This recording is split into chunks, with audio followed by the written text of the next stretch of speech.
દ્વારકાનો દરિયાકાંઠો બન્યો છે drugs હેરાફેરીનું hotspot.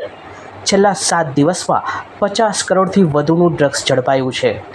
SP Nitesh Pandey અને ડીવાયએસપી સાગર રાઠોડની આગેવાનીમાં એસઓજી સહિતની પોલીસ ટુકડીઓ દ્વારા સતત ચાલી રહ્યું છે સર્ચ ઓપરેશન।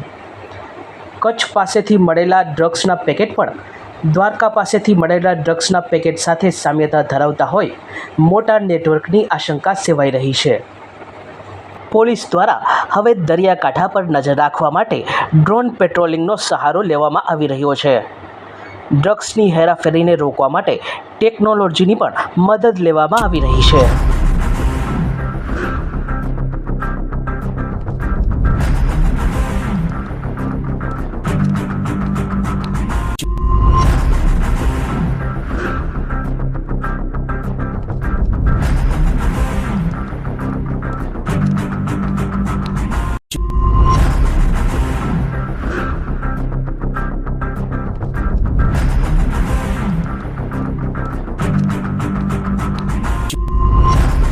સચોટ સમાચારો સૌથી ઝડપી મેળવવા માટે અમારી ચેનલને સબસ્ક્રાઇબ કરો।